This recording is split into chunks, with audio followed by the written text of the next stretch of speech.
Oh, and hello! It is Thursday night. It is spilled ink time. It's time to hang out and sit around the drawing table. And actually, we have such a packed house tonight. It's So gonna be can you hear such a me good now? time. We have some new people, some older people.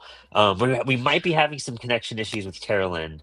It seems like there's a delay or something with her audio, so we'll figure it Can you out. hear me now? We'll go from there and see what happens the best right now. So, of course, I'm your host, Brandon Bloxdorf, and with me is my amazing, Okay, great. wonderful, Thank you. astonishing co-host, Max Flowers. Hello, Max. Hello, what's up? Uh, just finished stitching this together for somebody. So actually, I got two of them stitched up. So yeah, Nice. super happy Ooh. with how these are turning out, and got a new project on the drawing table today. Oh man, that's exciting. That's super exciting. We even have people in the chat already, Part-Time Comics, and Daryl's hanging out with us too as well. Hello. Thanks for joining us this evening. Let's do a little roundtable. Let's see what everyone's up to and see how. I know last week my internet wigged out hardcore. I had internet issues literally up until this afternoon when I was trying to like get that fixed, but it should be resolved, and I got a discounted upgrade, so I guess I'll take it.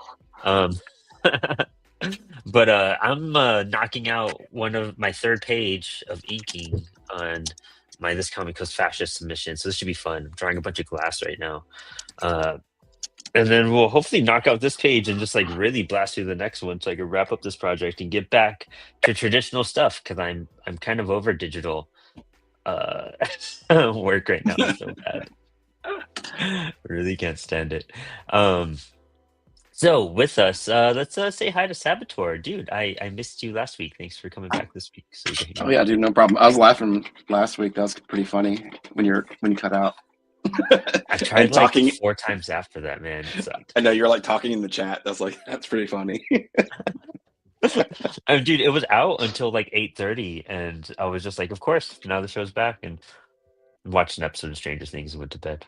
That's cool, man. That's funny though. And we also got Roman joining us from last week as well. Thank you for returning to hang out with us.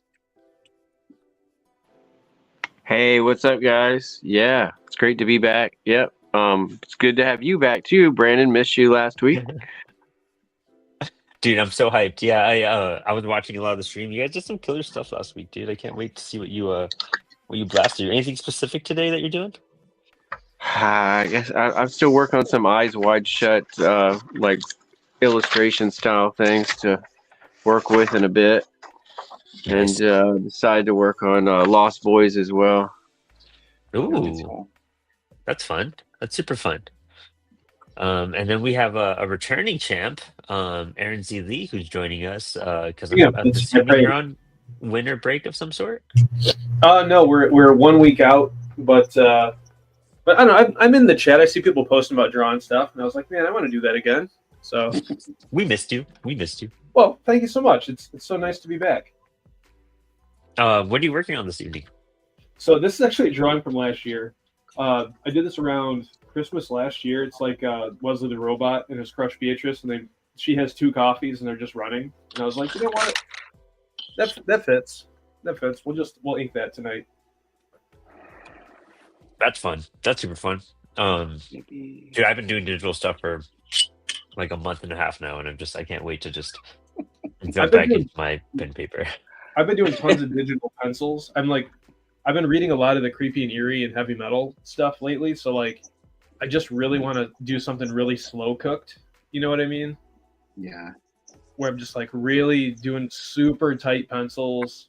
And then I've been looking at so much 70s stuff. They do this stuff where they like trace and do weird outlines and all these fun textures and stuff. And I'm like, yeah, I want to do that. This might take a year, but I really want to do that. So yeah, traditional and digital is good. Yeah, I'm trying to have like a good flow between the two of them, you know? These pages just need to get done before the end of the month. That's why I've just been doing them. But yeah, it's going to be nice now that I have a bit more skill set on this. I feel way more comfortable. So it's not like so foreign every time I try to reapproach that type of aspect. Yeah. I also skipped over. I'm so sorry, Saboteur. What are you working on tonight? Oh, I'm just working on this like newspaper mock-up that's going to be inside the comic book I'm making. I wanted to like create like a little world where the actual newspaper is like an actual item inside there. If you know what I'm talking about. Nice. Yeah. Yeah. That's super So cool. something like that. Yeah. Oh yeah. Yeah, that's another reason when you go back traditional, you got me all those pencils. I can't just let them sit around, you know. Um, and then we also joining us actually somebody who's on who helps run the Zelda Awards. If you guys haven't heard about the Zelda Awards, check out our Instagram. We're one of the sponsors. We've been collaborating with them a whole lot. We're actually helping them form an anthology, and we're sponsoring some like awards with them as well. So it's a great cause. It's a great actually it's the first of its kind, which is shocking, disheartening, shocking, but amazing at the same time, because it's purely focused on women in comics. And I think that's just something that everyone, you realize it gets so overlooked. And now it's actually like a driving cause to correct that problem. And the Zelda Awards are like really just paving the way to bring attention to this. And so we're going to be doing a lot with them over the next year. We're partnering with Carla, the girl that runs most of this. And yeah, we're going to be bringing on a lot of their people from Spilled Ink, Inspired Ink. We have some interviews coming up with some of the creators. In fact, Monday we do. And so we have Carolyn hanging out with us tonight, drawing. We might have a small delay, but she's working on this amazing dragon piece. How are you, Carolyn? Thank you for joining us.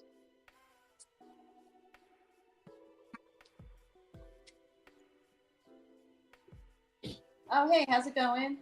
I'm drawing my dragon character from my children's comic book. It's called The Dragon in the Closet. It's been sort of long running. It's been going for 5 years now.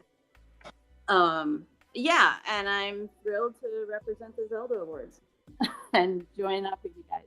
It's great. I do mostly kids comics, so I'm just doing dragon ice skating for winter, because dragons ice skate, right? It's great to be here. Thanks for having me. Of course. No, thank you. And now that we do, okay, it is And I'm a sorry small about delay. the delay. Oh, so No worries at all. No worries about that at all. oh, We've operated with people with a delay. It's just part of the process, But why don't you tell us a little bit about your involvement with the Zelda Awards?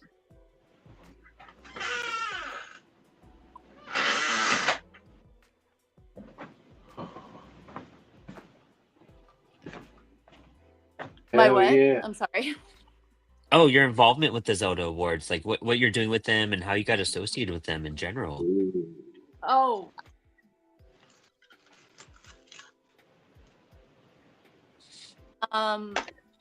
well, I connected with them online, and they were looking for committee members, and I definitely wanted to be part of that and help promote women in comics, because I think the first woman to ever get, for example, an Eisner Award was maybe 15 years ago. Oh my gosh, it's It insane. was really pretty recent, and it and we also have it open for anyone who is non-binary or anything like that. It's not just or it is women. I'm bad at this. So, yeah. I'm on the nomination committee and on the judging committee. And if you know someone, our nominations are open right now. So if you know someone you really appreciate in comics and you want to nominate them, we're still accepting people. So please do. Please nominate people you like for the award. It's really wonderful. I'm so excited for that. It's such a cool, it's something that's so needed in the industry, and just to really actually like bring a safer space to comics too. The webtoon space has like a really big, actually I feel like there's way more women in webtoons than in like traditional comics in general. And I feel like also because like conventions, the way they're run and things like that, it's like a weird space, and bringing this to like an openness and actually giving more opportunities is going to encourage a lot more people to actually start making comics and getting involved. Over at Apollo, like it kind of shocked me. I was filling out the nomination form and I was just like, I can't believe how many like women we have in Apollo that I got to fill that out with. You kind of look at other brands and whatnot and you're like, oh wow, yeah, this needs to be kind of more diversified in a big sense. And I think it's going to give a lot of people more opportunities in general overall.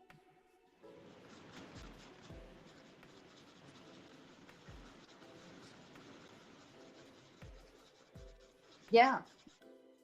Yeah. No, I think it's I'm really excited to be part of it. And I'm thrilled that you're part of it too. It's fantastic.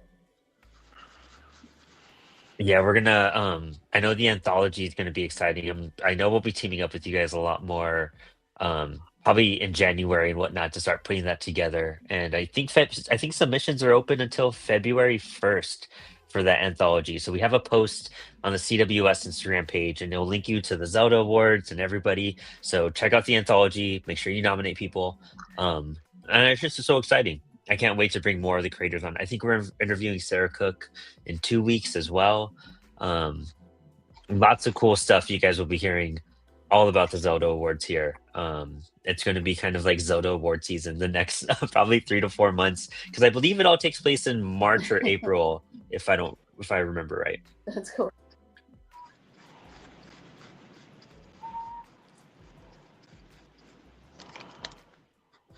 Right. I think we're looking at April right now.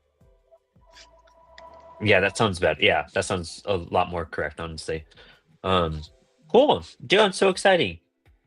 Let me see here. I was gonna ask Saboteur actually. Dude, you're doing a lot of that Zipatone work and you're making those videos. Like, what were some of the biggest things you learned while you worked on that? On the Zipatones? Yeah. Dude, a lot. Like, at first when I was originally doing it, I was cutting every piece out and trying to do like all the individual shadows and stuff. And I realized really quick that you can't do that because like when you're pasting those Zipatones down, it'll lift over the other Zipatone and take away what you just put down. So I've been trying to stay with more of like a one color in a bigger area, and then do like a lighter color, and then block out a really big area and do like a lighter color. So I'm not really explaining it right, but I do like mainly I do the background, foreground, and then whatever's in the front, and then try to add that contrast as much as possible between the different Zipatones. That's what I learned the most, I think. So much. It's crazy, dude. I haven't messed with that stuff traditionally yet. That's going to be I gotta find a certain page so I can just mess it up. Did you practice with anything, or do you just jump right into it? I just jump into it, and then I just like as the pages progress, I started getting better and better, and then I started like realizing. I think I talked to Max about this too, but like you can like shave off the top layer on the Zipatone, and you can like erase it, stuff like that, instead of like cutting it out, individually. Oh yeah. Yeah, I didn't think about that before. But then last night I was doing something different, and doing like a different type of like experiment. And I was painting over the top of the Zipatone, like completely painting over it. And that didn't work at all. It like made the Zipatone lift off the page. Oh whoa. So then I tried to do like a fixative over the top, and that made it worse. So then I just took some Elmer's glue and then glued it on. So it's stuck to the page now. Oh man, dude, I didn't even know you could erase that. I thought that's kind of crazy. How thick is the paper you use? I feel like it would have to be pretty thick. Well, the Zipatone's like a plastic, so like you can like erase really well on top of it, because like it's like really thin, and then when you put it down on top of the paper, it's just really easy to take off little patches that you want. And I found that those ink style erasers work better to take off the stuff, versus like using a traditional eraser. It's a lot harder to do. Yeah, it's fun. That makes sense. That's crazy. But yeah, I've been Oh, buying we got. these 4-packs instead, and it saves you money. Like it's like $20 for 4 sheets versus buying them one by one. Oh wow. Okay. Yeah, I gotta check that out. I definitely gotta look into that a little bit more. Um, That's fun. I was messing with like I always like messing with the baton, especially digitally, because you can really just make all the mistakes there. Yeah. Did it come back? Yeah, we got you back, Carolyn. I think your picture is still gonna pop up in a moment, but we do have you back in the room.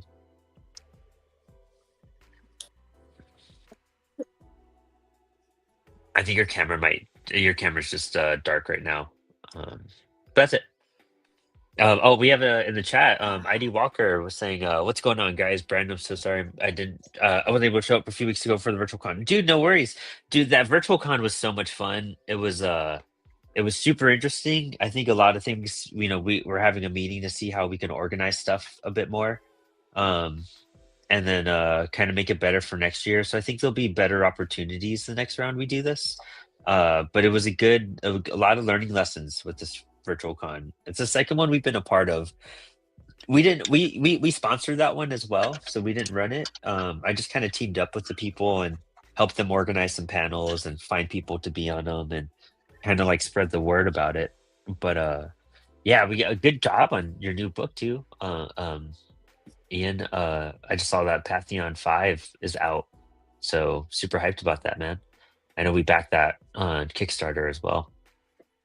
Daryl also brought up, he's like, "What's this? Do we have new additions to the street team?" And actually, we might, or we're going to be hitting the street team a lot harder next year.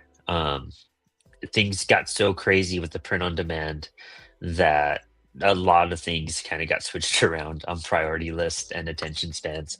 But we're actually, it's super cool. We're starting a new show next week, the print shop, Tuesdays at 3 p.m. CST, 3 p.m. EST. And it's going to be me, Dan, and Chris talking about the inside stuff of CWS and everything that's going on with us. We'll be answering questions from the community that people ask, clear the air on on print on demand, anything you guys need to know. Also discover what you guys are looking for. So this first episode is just gonna be kind of introductory, and we'll talk about a few things. But also we're launching a Discord channel, and that's gonna be I'm really hyped because it's gonna have a lot. Like we're gonna have the Spilled Ink chat there. I'll probably still run it on Instagram because I know not everyone is on Discord, but I'm gonna try to move everyone as much as I can to Discord. But that'll help gather groups. We'll also have groups, channels where you could find other creators, you could promote your stuff, you could promote your campaigns, stuff that you would like to see from CWS, so we could get direct feedback from the community on features, papers, all that type of stuff you guys want. So all that stuff, it's going to be super interactive. I'm really excited for it. I'm learning Discord so much right now, but it's going to be a great community tool for all of us to connect. Discord's great. Yeah, dude, it's a lot of fun, especially when it comes to promotions and just getting your stuff out there. You could really link up with a lot of people there and just get insight. We'll also be, developing probably a beta cohort system for some stuff. What do you mean? What are you going to develop? So, right now we have a dashboard that's in development, but we might just start it off in beta in Discord or something like that. But there's a lot of people that want certain stocks or certain things, and for us to do cohort orders for people, and if somebody needs 5 copies of something or somebody needs 200, you start putting all that together, the price will go down, and you guys could get different things that that a lot of people have been asking for. So we're gonna try to find ways to make sure you guys are getting whatever you guys want from us for your books. Next year we'll also be launching hardcovers. We have some newspaper stuff in the works, and then even a faux newspaper, almost real. It's but it's super super close to newsprint, but it's not. So we're working on a stock like that with a bunch of people right now as well. It's kind of interesting, but just to give some options. And then as popularity grows, we could put them on POD. It's cool. Yeah, That's 'cause, like, exciting. You're gonna have some newsprint-esque stuff. That's cool. Yeah, that's what I'm yeah, waiting for. I think the cohort stuff is where we'll start with newsprint, and as we work out these stocks, but we'll have it pretty soon. I know we know everybody wants newsprint. Like, it's insane. I see the appeal to it too. It's just it's so hard to, like, when you're talking about manufacturing and production and like expectations of people, like that's where it kind of also gets difficult. Like if you don't like how your book came out on newsprint, and then there's issues within that order and whatnot, you know what I mean? So that's the part we try to work out too.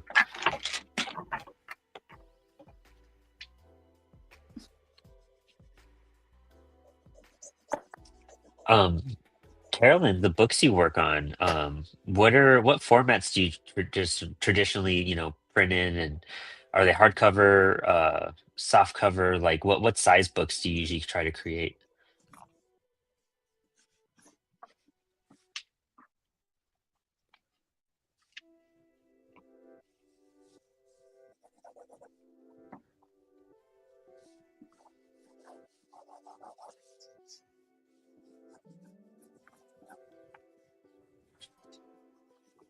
Maybe that the connection might be a little weird right now, so we'll circle back for sure. I know that was, yeah, it looks like it might be frozen too at the moment. Okay, that makes sense. Aaron, what's the next thing you're gonna put out? Me? I'm working on a sci-fi thing, where I'm trying to like rip off Adam Warren's Dirty Pair and Wally Wood, and Ooh, do kind of well, and that's you know they're very very good. I'm gonna try and do something that's like in that spirit, and with a dog that's my dog basically. And I'm trying to do like a heavy metal thing. Like I tabled with Eli Schwab at SPX this past year. yeah, We got to hang out with Anton Blake, who's also super cool. my And boy. they do the Lion Cosmique thing. Yep. And I've been super into heavy metal and creepy and eerie in that magazine format thing. And I'm just like, it's like, man, I want to do something like that. And like, they're already doing something like that. So I'm trying to make something that's really, really good to submit to that. And hopefully I'll be in there. Maybe the next one, maybe the one after that. That's, and like those guys are so cool. I just want to work on something with them. Oh yeah, dude, we were like so honored to have, like, right when you open that first issue, it's an Apollo ad, and that was really cool of Eli to toss us in the front. And Yeah. Anton formatted it, but that was super rad. We love our Cosmic Lion crew. They've helped out Apollo a lot. They've been there for me a lot. For the shows and virtual cons, that's what I've really loved. I'm always down to bring them on because they're always offering to come on. Like I'm always Yeah. down to bring on anyone who wants to come on the show, especially Spilled Ink. Like the more artists we get on the show, the better to me. But those guys are just such great people, dude. I love Eli, great guy.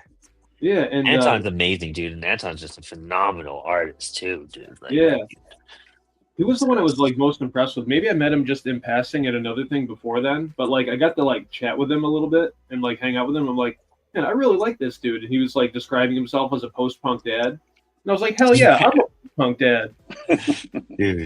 dude, yeah, Anton is just like he crashed here with us. When did he stay here? I forgot what we were doing. I think it was for IC3, like when we were heading up there. Hey, it was just like my Sebastian fell in love with him, my cat, and so it's just like, you are a good dude. Like, and he works with Manny Gomez on a lot of stuff as well, which is super cool. That's right. Yeah. Oh man, he's such a cool dude. I only got to meet him like maybe at 1 or 2 IC3s. Such a good dude. He we had a really good friend who, like, he had to put his dog down and whatnot. Ugh. And Anton, we're mutual friends and whatnot, and we were just like, I was like, dude, like, I'm gonna do something for him. And so like we rounded up all of our friends, like we all pitched in a few bucks and everything, and we sent them like some food. But Anton went and to like all these like vegan restaurants and picked up all this food for our friend and dropped it off personally. So like, I'm in Virginia and Anton and our friends in Austin. And so like we did all that, and it was just super cool that Anton was so down. Like, dude, just send me the money, and I'll just like get a whole bunch of cool shit for them. And I was like, yeah, oh yeah, No, so nice. yeah, he's a good dude.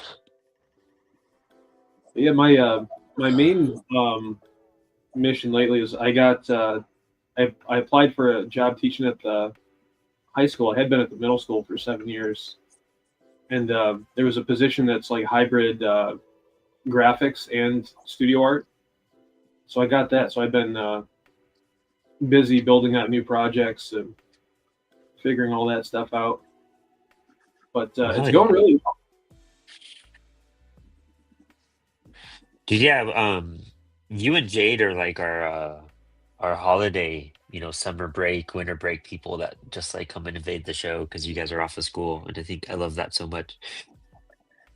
Yeah. Oh well. Next week, my wife is getting her hair done, and there's some other stuff. So I was like, oh man, I would have done 2 in a row, but there'll be more opportunities. Oh yeah, of course, yeah.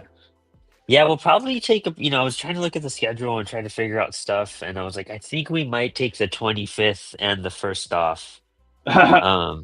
You think? Yeah, I figured, yeah, at least we'll take Christmas off and the 1st. That way we get like a little break, you know what I mean, as we get into the new year and we get some time off. But other than that, we'll be back on a steady schedule. I think on like the 6th or 7th after that point and whatnot. I think that's totally reasonable. Yeah, it's a grind sometimes. I guess so. Yeah, the 25th and the 1st. But then like we don't take another time off unless I'm traveling, which will probably be in February for 1 week, and that's it. Yeah, that's a lot. I do have an old man story about going to a concert. Over the summer, there's this band out of Australia called Cut Copy that I really like, and they came and played in Buffalo like 15 years ago, and I didn't go because it was probably broke. And then I had just gone to some concerts with my wife over the summer. I'm like, man, I want to go to some more concerts. I haven't been to concerts in a long time. And they're playing in Buffalo, and I bought the tickets on the 4th of July. Totally forgot about it until the morning of the concert, and they sent an email out that's like, here's your tickets. And I was like, oh. And so I tried to wrangle some friends to go, but I couldn't get anybody. It was like, you know what, I'm just gonna go. And so I communicated with my wife and everything, and then drove out like and got there within like plenty of time. Like I got a hotel because I'm old, so like I want to take a snooze after the show. But yeah, 100%. But it was actually awesome because like I showed up and there were some people from Toronto outside. I'm like, is this the way we get in? Because it was Electric City. I've never been to that venue before, but it's pretty good. And they're like, I don't know. And then later I ran into them again after the opener, who was this musician, Aura the Molecule. I guess she's from Norway, but she's like super fun electronic music. That's cool. And I ran into the people from Toronto, and they were like, oh, we're all up front. Do you want to come up front with us? And I was like, yes, I do. Because I was in like the yes and improv comedy mode. And so I made peace with being an old man and like being at the back of the show and just enjoying it from behind the sound mixer. And I was like, this is just where I'm going to be. I have my little earplugs. I'm just going to be back here and enjoy the show. But people were like, no, come up front with us. And I'm like, yes, I will do that. So it was actually awesome because I don't know if I've ever been like front and center at a show like that before, but I was for that. And then I actually left right from work, went to the show, slept, and then drove back to work. I actually didn't even go home. Oh, nice. That's an adventure. I haven't done that since my 20s. Yeah. It was We always talk about music on here. What's that? We always end up talking about music on here. Always, yeah. Always. It always Well, comes back to that. It's like, That's so funny. I never really been up. I never really go up front for shows, but this year Yeah. was the first year I actually like went up front during concerts for the first time, like since I was like super young, I guess. But like when I saw Anthony Green on his solo tour, I just like made friends with random people like when I was in line. And then they like were up front, and I was like, I was grabbing the water and whatnot, and they're like, "Hey, dude, coming out with us!" And like I hung out like up front with them, and I was like, "Oh, cool!" And like they like even saved my spot when I got water, and when I got to meet Josh Rickley, the vocalist for Thursday, and they like saved my spot and like made sure I like was able to like make my way back to hang out with them. And I was like, "You guys are so sweet, thank you so much." And they gave me the set list at the end of the night because they handed it to Whoa. one of the girls. Yeah, and they were just like, "You were having a good night, you should have this too." And I was like, "What? Thank you!" Like. That's awesome. And then when I was right up front for the sounds of animals fighting, that was like a life-changing spiritual experience. Yeah, what gives people the right to be so nice at shows and be like, "Yeah, come up with us. Here's the thing." And you're like, "What? I don't even know you." the Molly. Yeah, it's, Maybe.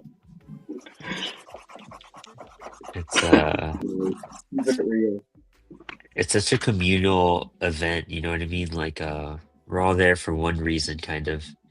Yeah.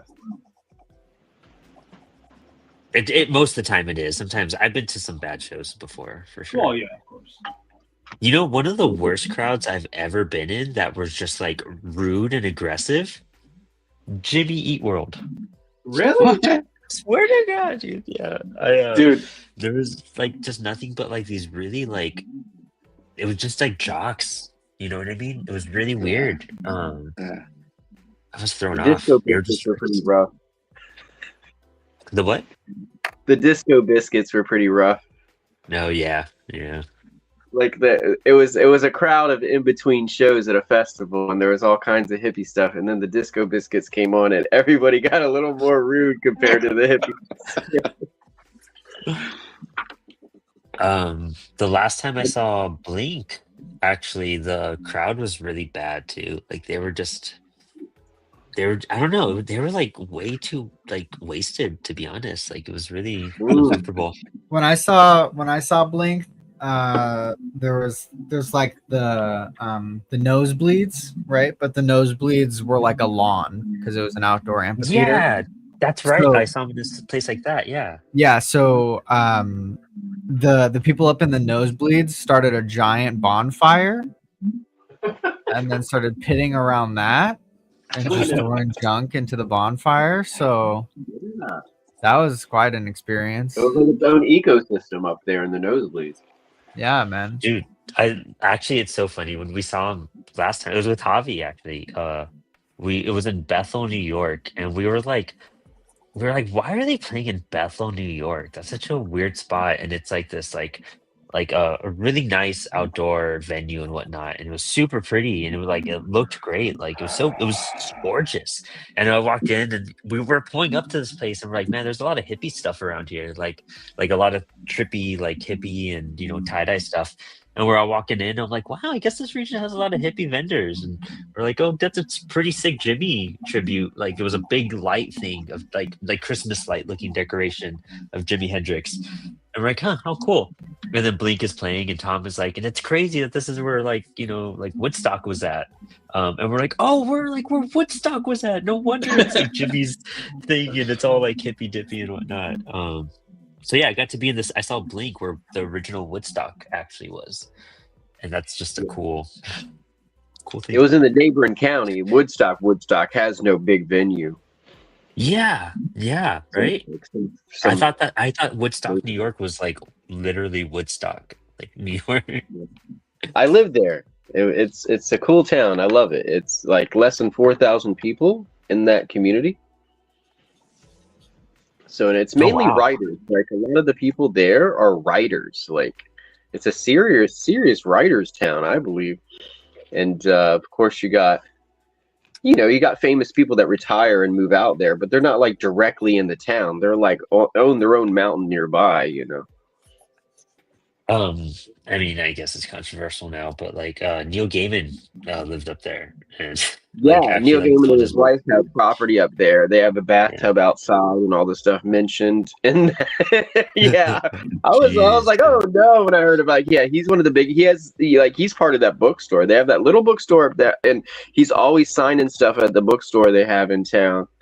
It's Golden Apple So or something like that. Like, Oh, really? yeah, but I think his wife got the property up there. I think I could be mistaken, but she sings for what Dresden Dolls or something. Yes, Oh, that's I right. don't know.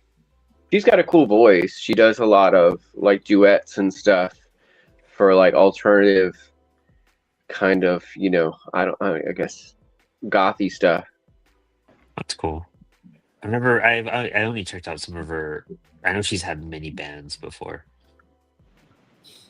My wife was a big fan of hers for a while. I think she still really likes her, but I don't know if she's listened to her much lately. Yeah, it was like almost 2 years ago now, right? All that stuff started coming out. It was like That's almost 2 years. crazy, dude. I Almost know. I 2 years was. ago. But no, yeah, I mean, it's none of our affair. It's just, stuff happens, hoopla, blah, blah. It's bad press for him. Like, yeah, no Yeah. bueno. Yeah. No bueno. But it's like, I don't like to get dirty in other people's affairs like that. So, your show's not about that. We're not about that. So it's just like, I don't know Oh what's yeah. going on with those people. But, Yeah. It's just yeah, I was part of probably the at the industry laundromat sometimes. with their friends, Yeah. I mean, yeah. I always wanted to check out that area just to see them. You know what I mean? Like, it's kind of cool. You were there with like close by and like a quiet little. I always think it's kind of cool, like writers like them and like Scott Snyder just go to these like little quiet towns and have a place in the mountains. Like that's the goals. Yeah, I mean, you can find something almost affordable, but nothing's very affordable out there. So it's like you have to know somebody to get something affordable, I and you bet. don't want to do it through it. You want to do it through someone that owns the property already, not through some kind of deal. Like, yeah. So I ended up living in in the back of my store just to be able to afford to live out there. Wow. Yeah, I bet. But it's even crazier now too. Oh yeah. I Yeah, I love know. my town. My girlfriend and I are always just like, yeah, we should find a new place, and because like there's construction across the street from our house, and it's like we're like kind of near uh, a firehouse and whatnot. So like we always hear that, and the insulation isn't the best, and so we're just like, yeah, we should move, and then we're just like, but for 1,400 a month, I think we're okay. Like we'll tough this out. We'll take the flaws.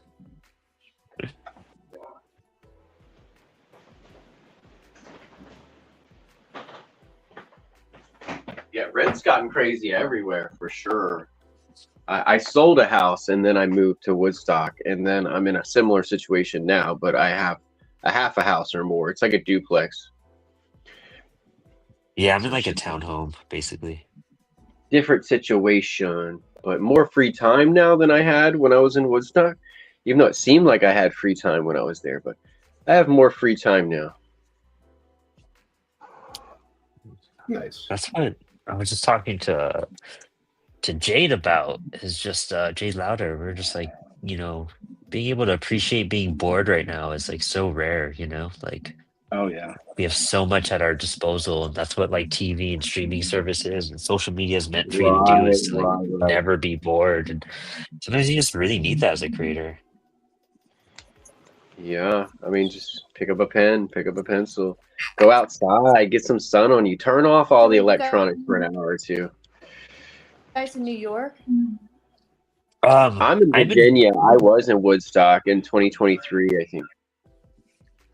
I'm in upstate New York. Can you hear me? Yes. I'm in Winchester, Virginia myself, and Max is in Alaska. Yep. Alaska.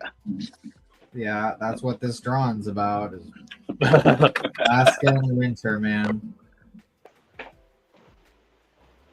We Are you just drawing got, this? I'm sorry. like yesterday, we got 6 to 8 inches of snow, and it was freezing cold. So, yeah. Messed up a whole section here. Blacked out the wrong spot. It's how cold right now? Yeah, it's 22 out right now. 22 degrees. That's awesome. I think we have comparable temperatures. Like in the morning when I'm going to work, sometimes it's 16 lately. Yeah. Yeah. Well, yeah, because you're essentially northeast coast. Yeah. And I'm like southern west coast, or well, no, that's not true. Hold on. How do I phrase this? Southern Alaska, which is like northern west coast, and we also just like live in a rainforest, so it's like slightly warmer here than in like northern Alaska. So we have roughly equivalent weather. Yeah. Yeah, you got me by 1 degree right now. We've got 23 degrees right now. We got 28, but it feels like 23.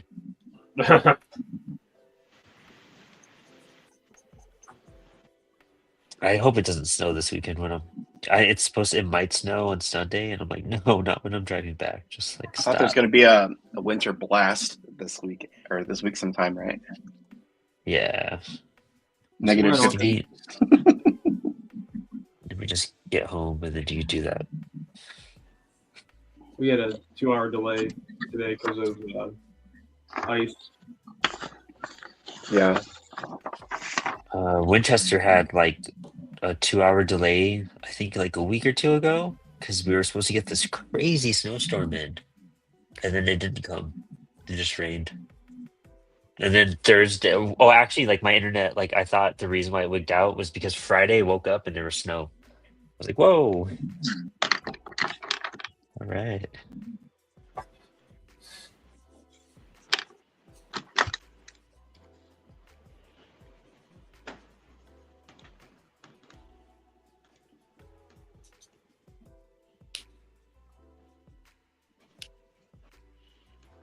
So, Brandon, what kind of machines are you guys running over there? We're where? At the print shop? CW? Yeah. We're actually we'll get to. It's gonna be a really good question to ask us on Tuesday. I'll put that. Actually, note that. But right now we're using Indigos, HP Yeah. Indigos. Mm-hmm. I know me and Max are talking about Resale Graphics at one time. Yeah. Yeah, I'm actually pretty familiar with like the higher end like digital presses. There's the Indigos and the Versants, and there's all sorts of stuff. I don't know a lot of like I haven't worked with them a ton or like know a ton about their like technical capabilities, but they're pretty good little presses. I mean, they're not little, they're freaking huge, but they're pretty good presses for digital presses, and they're only getting better. But yeah, there's a certain charm and love with the smaller risograph printers and stuff that that the presses can't duplicate. But it's just different, the risographs definitely have their downsides, and so do offset presses. And yeah, it's there's so much to the world of printers, it's crazy. Yeah, the Indigos are a big upgrade for us. It's going to really transform the quality behind things, and everything being used on the Indigo is just awesome. Let's see. Overglitch says that's a good question to ask now. He's like, and he also said, "Massive. Where's all the peeps?" That's so dope, dude. Actually, I was saying Tuesday. We have the new show, The Print Shop, launching with the CEO Dan Hills and Chris, and I will be hosting it. So pretty hype. So any questions, we're gonna be opening up a Discord channel, and you guys could drop them there, and we'll be answering them live on the show. You can hear straight from the CEO on what's happening with CWS. Make it official. Yeah. Yeah, it's crazy. Like the what you start learning about comics and the industry and how it all works, and all the like technical jargon behind it is kind of insane, dude. It's like Yeah. one of the wildest parts behind A it. business within a business. Yeah. Yeah, manufacturing is just a totally different beast once you take that on. Yeah. That's been the biggest learning curve for me, for sure. I went from learning like musical gear to like printers and like comic book tools.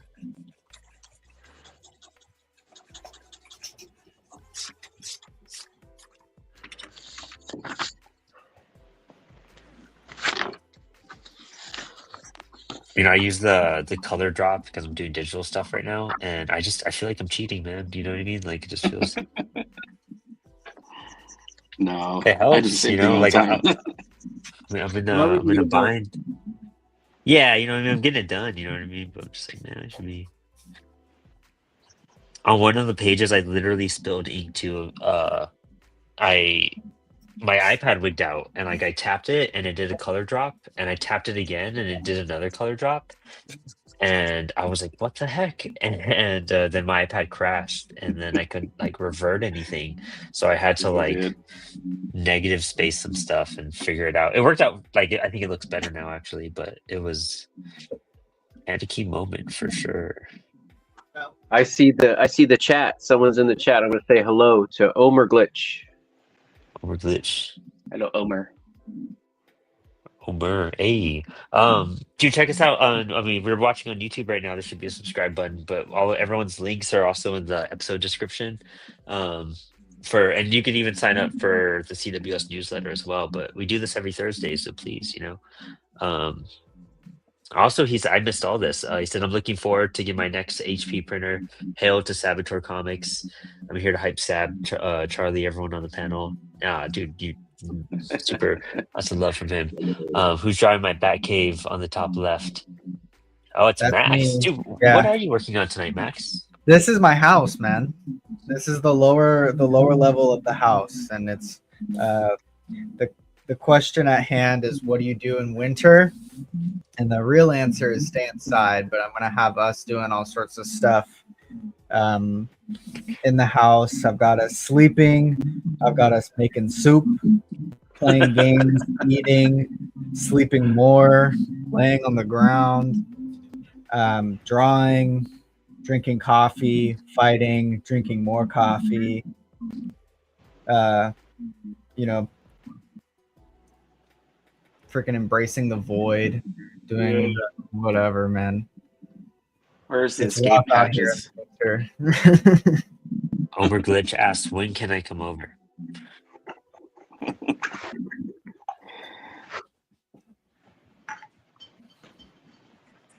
You gonna have any escape hatches or like any like emergency fun Dude, I'm rooms in there?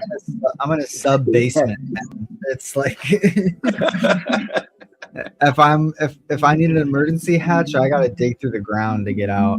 Right. That's funny because I actually, you know what? I do have a hole in the ground in my studio.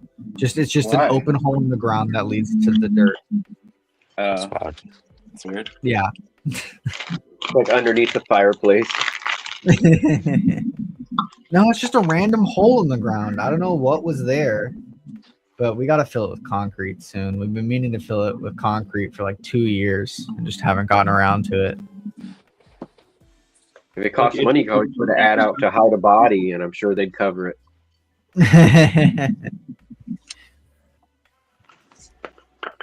Did we lose one in the chat? Did we lose one? We're missing someone in the room. Yeah, Carolyn's Carolyn's- popping in and out. Her camera and her audio have been super buggy. Yeah, it's her connection because she'll pop in and it'll just give us a spiral for a minute. Yeah, We'll try Sucks. we'll try and troubleshoot it and get her in another time too. Yeah. It's, My internet used to do the exact same thing, and I think it's an internet issue or like a lag thing. yeah. Yeah. We Holy used to have to, lag, like pace Batman. out conversations with Max. I forgot we'd ask him to just like sit here for a minute. And then you'd start talking, and we'd all like just stop the conversation because sometimes they would just pop in like at a random. It was hard to keep track of how like delayed you'd be some days. Oh yeah, it was awful. I'm so happy that it's not like that anymore. But I have a giant 50-foot long Ethernet cable threaded through the ceiling. to get With to it. the computer. But dude, it was. That's funny. I mean, I am so lucky that like last night was the first time my internet's ever wigged out, especially for all the live shows we do. You know, like I'm so glad that you also use the same account, Max, so you could keep the show going. Yeah. But yeah, dude, I felt so bad last week. I was like, damn, I never miss out on a show like it, and I don't cancel shows ever. Like it takes a lot for me to cancel an episode or like bail out of one, you know. So it was weird. It was weird. It kind of made me realize my own mortality. You know what I mean? Like it was brutal. Like. Hell yeah.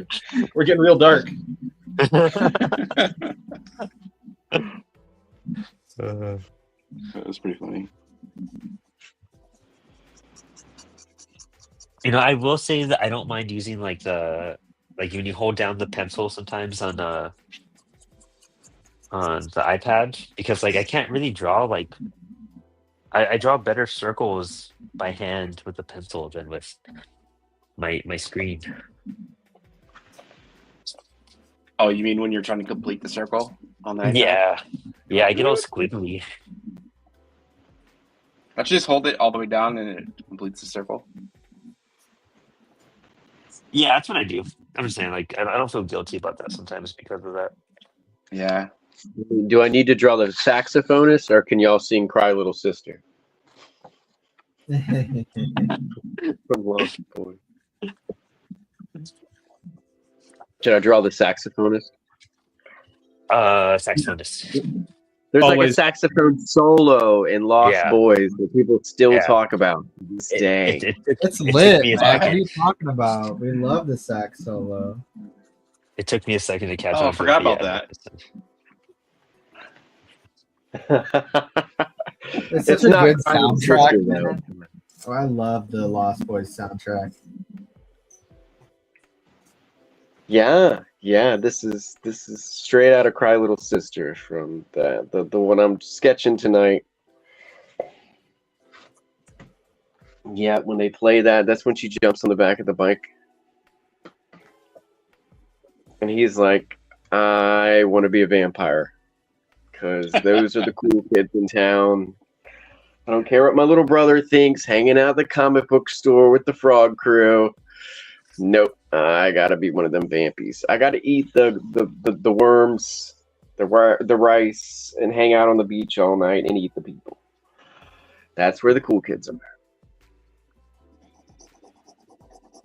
At least that's how I saw the movie when I saw it first. I was like, seems like all the cool kids are vampires. Honestly though. Oh yeah, Carolyn just shot me a message. She said, she's like, I've been in and out. She's like, I think I'm done. She's like, thank you for letting me on the show. So we'll get her back. I told her we'll get her back on another night. Just some connection issues. That's all. I don't know where. You grab something from downstairs real fast. I'll be right back. You guys I see roll the chat getting wild in the chat.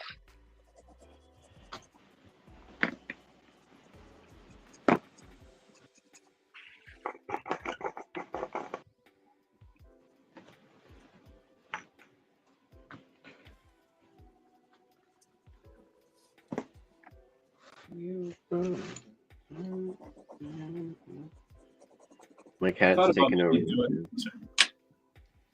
My cat's taking over the show. Where's the cat at?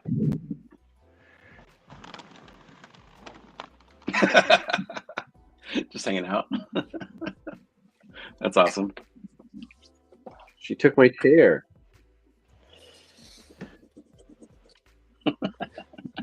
My dog's chilling just off camera too. I'm like, that's where I was sitting. That's where I was drawing. She's like, that's where I'm sitting. Well, do you want to draw, kitty? Do you want some pins? Dude, that's literally me with my cats all the time. I'm surprised that no one's popped up tonight. You need to make a little That- show about that, Brandon. The Cats, Coffee, and Comics, man. That's gonna come back in the new year once I get some scheduling and building up some episodes. Yeah. It was a good little test I did for that, and people sent a lot of books. I was shocked. Oh, really? So yeah, I got like I 18 think that's when I packages. started It was crazy. watching you guys. Oh, really? That- Great. That's insane. Yeah, I think I found you through the Cats Comics Coffee thing. Wow, that's why I thought you were around before that. Actually, that's crazy. That's super cool to know, though. That's info I need to hear to tell my boss. Actually, and I'm like, now that I found you. I'm sorry. Oh no, go for it. I was gonna say I found you through the podcast because it was like comic related, so I'd work out to it in the morning. Oh, sick. That's cool. And then I found out there was a live show. I was like, oh, cool. Dude, it's insane that we've been doing this live show for so long. It's like such an achievement. We're really close to 100 episodes. Whoa. Wow, I gotta go look at when the first episode was. Has it been? It's been like a year and a half. Yeah, it was the first episode was in May, first weekend of May, I think. May. Yeah. Yeah, the so live about show? a year and a half. Yeah, that's why we switched the format a little in this past May. It was like we stopped doing single guests. We started bringing on more people, and I started doing pages. Oh. So The Max has prompt been, days were fun, but this is better, I think. Max has been part of it the whole time too. Yep. Yeah, Oh wow. because I was like, I'm not going to learn how to draw live on air without you, Max. Like, you need to. Oh yeah, I remember you saying that. Okay, You need to please be there. that's cool though.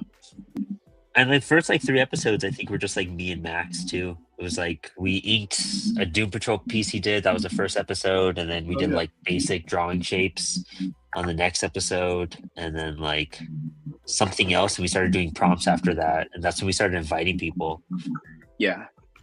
Um, Did you at all at any time feel very scared about anything, or like just like oh, every day, Unwary? every episode, dude, every episode. Like especially when we were doing the prompts, man, because I was like, I don't know how to draw. I don't know how to draw this. Like, yeah, I can see that. I think maybe I didn't expect it to turn into what it has. This would be my like. I'm not afraid to draw on camera. Yeah. But I got a lot faster at drawing. I'll tell you that. I got a lot Yeah, faster at drawing. You're very fast. And yeah, drew a lot of stuff I didn't think I would draw, and I think I wasn't expecting it to go on for as long or maybe just become as big as it has. Right. That's cool though. I'm glad you guys do this. I'm so glad people want to come on every week. You know what I mean? Like, it makes me so happy, dude. It's turned me into like a legit artist. It forced me to draw every week, you know, or forces me to draw every week. There's some weeks it's hard for me to get around to this, and it's hard to like just like balance some stuff. But knowing that I have Thursday to catch up, even if I just draw for like 5-10 minutes a day, sometimes it's just like this is my time to like get 2 hours of fairly focused in. You know, I'm getting better at drawing and talking, but that was a hard learning curve. It was especially like when I was learning and doing pencils, like pencils in general, we always say it's hard, but like when I was trying to like, there's drawings I've done on this show that like I hated, like horrific, but you have to like have those bad drawings sometimes, I realized, to kind of level up. Oh yeah. Or you see like the All the time. stagnantness for a couple episodes, and then all of a sudden there's like a big level up out of nowhere, and you're like, whoa, that's crazy. Like, how did that happen? Yeah, there's a lifetime of those. Yeah. And then like I look at the pages I did in May versus like the pages I'm doing now, or some of my recent drawings, I'm like, there's like advancement there. And especially from like one Inktober to the next, I've seen crazy growth in my work. What are you actually working on now? This one's this Comic Kills Fascist edition, and then Oh yeah. I'm gonna do a little drawing for a friend right after this, and then I'm going back to that Wizard Spaceman comic thing I was trying to do, and Stoner Wars. Yeah, I want to see that Stunner Wars. Yeah, that one I'm kind of gonna probably work on like making some zines for a bit. Like Yeah. I need to get my I need to catch up to Max. Max did his Build Inktober or his Build Ink Year 1 zine, and I never finished my half of it. And then he did his Inktober one, and I never inked half those things. I know, and I got another one coming, man. I know, man. Dang. Max and Eric Allred inspired the hell out of me because I really only started drawing because Eric Allred started drawing.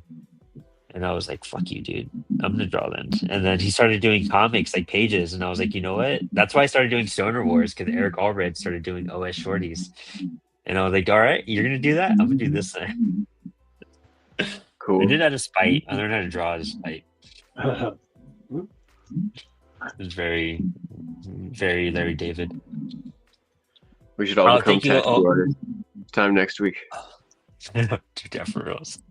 Over Glitch, thank you so much, dude. Thanks for hanging and shoot me a message. We'll definitely get you on or something. Cool, dude. Yeah, Elmer's great. What was that? Elmer's great. Yeah, cool.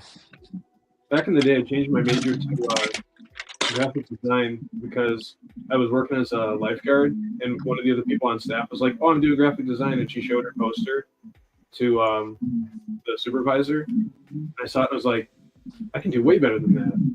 It's like, I'm changing my major. Rock on.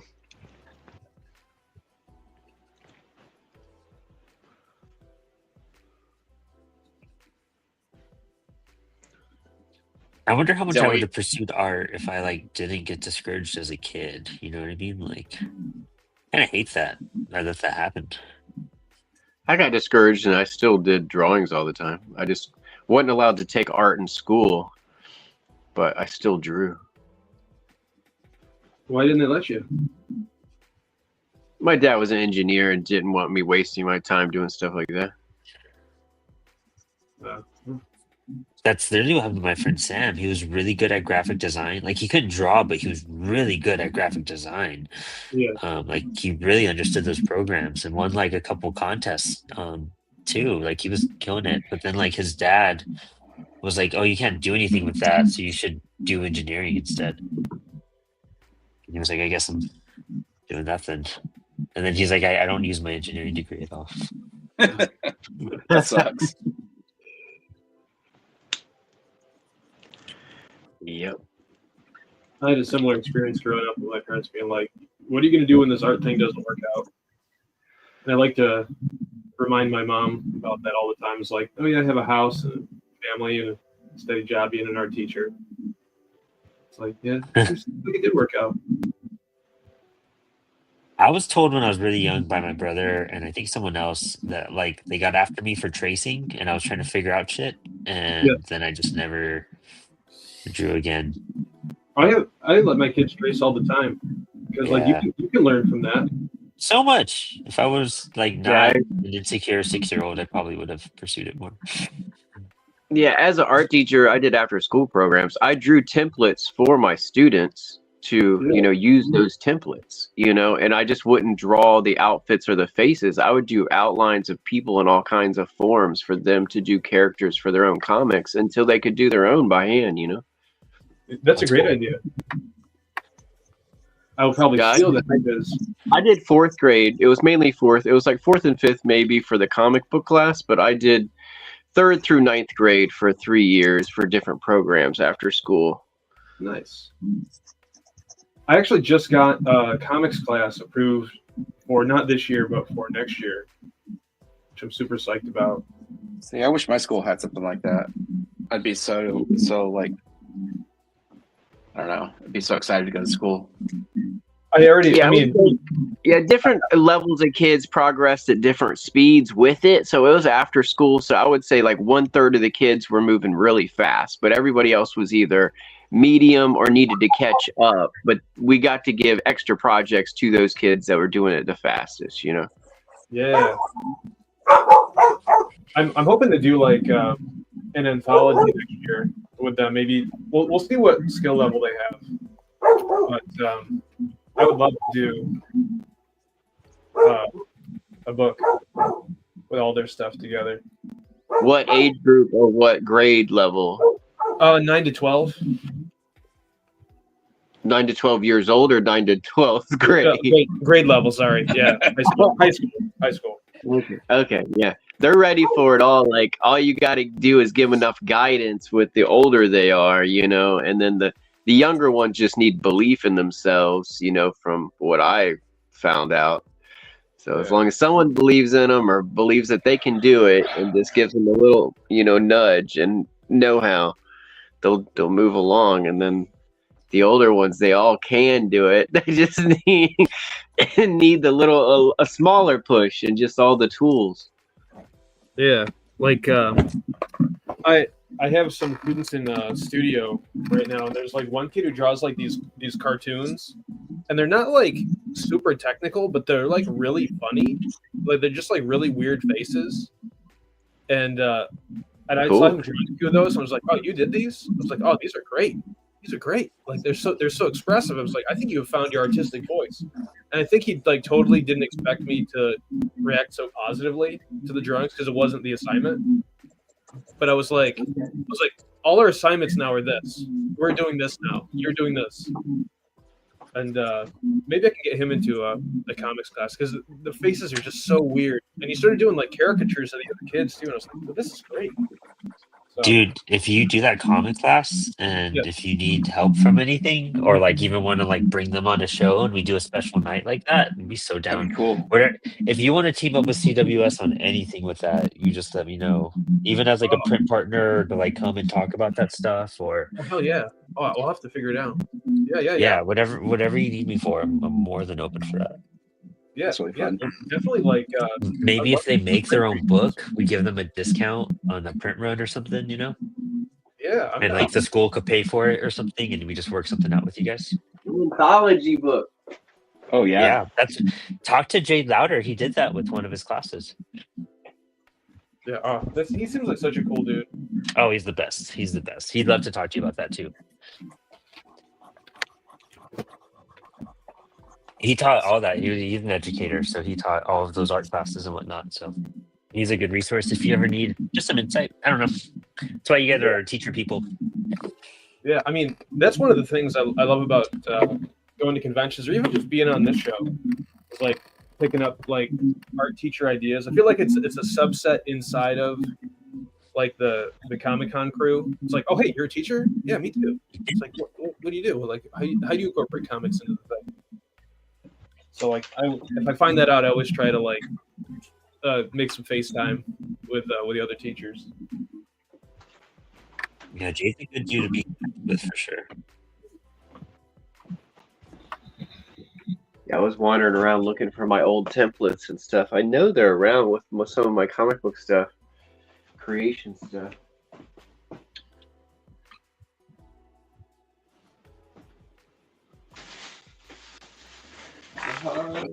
In fact, I could even email you, Aaron. Hopefully, I remember. But I made a CWS template for mini comics. I don't know if I ever showed it to you, but Jade and I teamed up and made one. It's pretty cool. Yeah, I would love that. And I've got my classes now. I have a graphics class, a Foundation of Media Arts class, and three studio classes. So like, nobody's saying they can't do a comics unit with all those classes. You know? Yeah.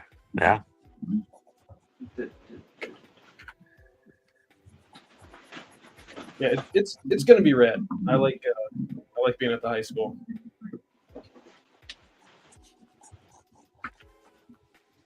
It's exciting, dude. Yeah, and I've got this one student. I don't have her right now, but I had her in the past, and she's like a 90s fan, like reincarnated as a high schooler now. like she loves like all these. Well, they're not really obscure, but they're obscure for like a teenager now. Like she loves Namor, the Submariner. Oh, that's cool. And like was copying Gambit drawings. I was like, these are awesome. And I brought in. Do you know the Jay Lee Submariner run? Oh, Yeah. I've seen it. Yeah. With like the proportions are like out of control, and it's like super chiaroscuro, and it's just really raw. I love that. I was showing her those, and she's like, "Whoa, these are like the best Namor drawings I've seen." I was like, "Yeah, you got to check these out."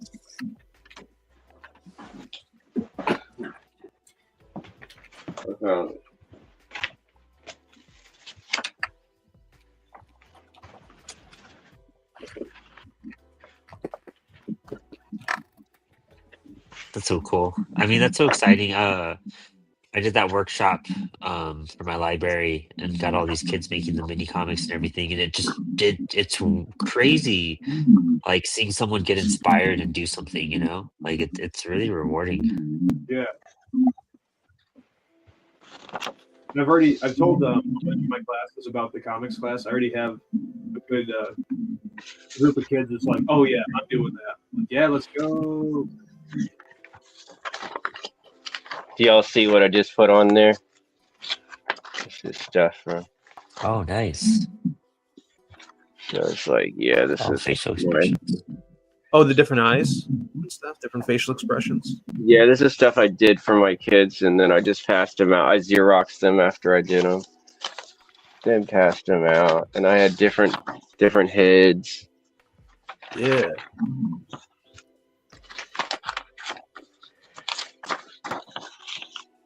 That's cool. Those are great. That's cool.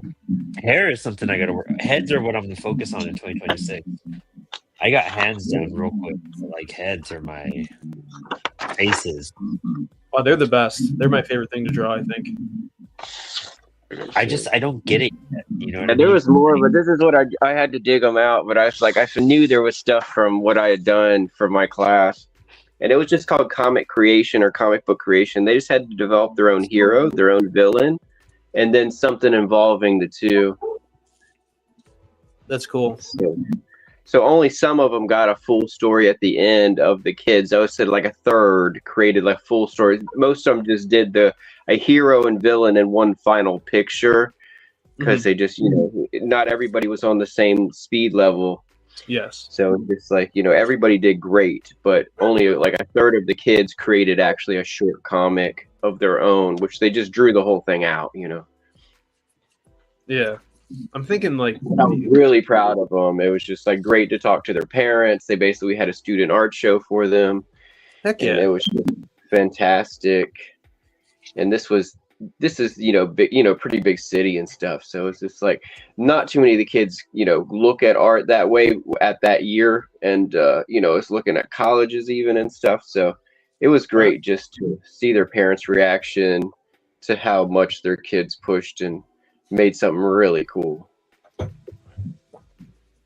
Yeah, and I think like as opposed to like just a graphics class or like just an art class, like a comics class, like they know what a comic is. So like I think there is like a drive or more of a buy-in to like want to know the different parts so that they can have the finished product.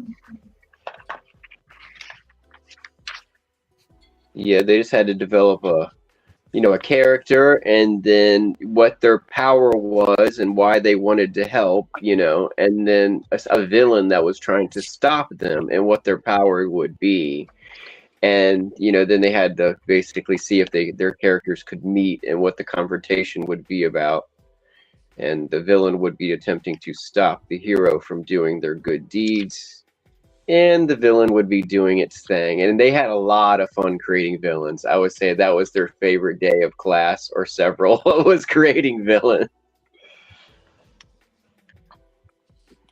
I'm actually I'm literally writing that panels, the comic creators guidebook. The book we kickstarted in May right now with Jay Louder, and we're on the character creation aspect of it. And it's so interesting thinking. It's kind of crazy realizing as we write some of the stuff like, oh wow, I do know more than what I realized about all this, because I could just spit this out. But it's that what the things you kind of consider with heroes and villains and that type of step by step character creation is it's a lot of fun. Um, and maybe we could even beta test some of it with your students, Aaron. That'd be kind of cool. Yeah. Yeah, do an online class or something. Yeah, like Just a little like a workbook few thing. short lessons or something, just to get kids going, or to inspire. Yeah. One of my students, we're just wrapped up an animal place thing project. Is just as kind of like an illustration thing, kind of something to be a little bit more open, a little bit more imaginative. One of my students who has already expressed interest in the comics class did blobfish surfing in Antarctica. So we'll be getting some, like, I can only imagine the comics that we're gonna get. It's kind of funny. You get like the coolest, weirdest stuff out of people who like don't they don't think about making comics all day. They just like are like, all right, I have to make something insane. Like, and you get like sometimes the coolest, weirdest stuff from those kids too. Yeah, because like I can teach them about like highlights, midtones, and shadows, and form, and painting techniques, and all that stuff. But like after they're done with my class, they're gonna draw what they like to draw, and I like to try to cultivate that too, because like they're not always gonna be in my class. Yeah, that's true. That like a themed anthology type of thing is a really cool thing to assign them, like and see where everyone's ideas go from that. And we have Affinity Publisher and Designer and Photo. This is free. Yeah, because we can do all that stuff, do page layout, and they all got to compile it in the end. But yeah, that's like a super easier way to do like graphic design and page layout. I mean, I can give them an assignment of like an article or a gig post or something, and I will do that for my graphics classes. But like the comics, the letters page, like all these things that are just in there, I feel like that's such a more natural progression. And teach them the business too, okay, yeah, you made the thing, but now you have to market the thing. Even if we know that, so it's just application. It's just like I don't know. It's I don't know. It's definitely art within an art. It's the whole other half of comics creating, and it's the part that artists don't usually like put as much effort in. Right. Because that's not their thing. They didn't think it was their thing. It's got to do it to do the money part, to be able to handle the money. You got to be able to figure that part out. Dude, anyone taking like art or like comics or like stuff like that as like a college class, especially, I would think like crowdfunding and marketing should be required. Like, yeah, for sure. Like the Kickstarter model is not changing. You know what I mean? That's not going to go anywhere anytime soon. Like it's what almost everyone has to do too, to an extent, at least once or twice for a couple books. Like it's the prime way to do it. I had a teacher tell me about it. We're going to invent an alternative. Us guys, right here, we're going to invent some alternative to that. We're going to figure it out. There's some CWS stuff happening. There's always CWS stuff happening. There is. There really That's is. the answer to everybody's like, we're gonna change the world, and you're like, there's CWS stuff happening. We're gonna solve world hunger. There's CWS stuff happening. Yes, we're gonna cause world hunger. I mean, damn it. Well, maybe if we trick the system, it'll all go okay. There's this dashboard that we have in development, and I was just looking at the beta yesterday. Actually, dude, it's everything you're gonna need in one place for your books. It's insane. Yeah, I like the one print thing. Y'all were talking about the print on demand, so I'm excited about that. I want to hear more. Yeah, dude, that's gonna be huge. That's also gonna be part of the dashboard where you could just kind of do your one-offs there and your tests, and your proofs and do your reorders and see how it's Yeah. distributed across different platforms. And I've been snooping So- on your website over there, and it doesn't have I don't think the latest of what y'all were mentioning this past week about print on demand. I don't think it's in there. no, a lot of stuff is about to launch. Okay, good. Well, So I was like making sure like I didn't overlook it. So, Good. that's what we also brought why we wanted to create the show, the print shop, to bring a lot of clarity to stuff, because there's so many moving parts with this. And we announced with Global Comics, and we announced with Comics.1, and there was some confusion when it's like we're not like we don't have an exclusive contract with any one platform.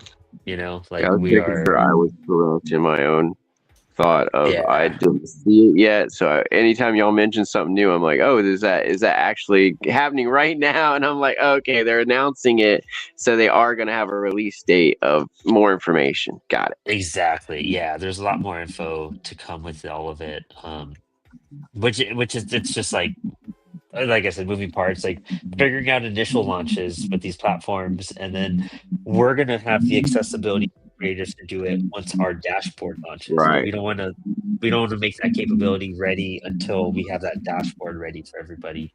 Because then it's just more chaos. We're trying to figure out how do we start with this platform first and work out some kinks, and then kind of evolve from there and go into a bigger one. And Yeah.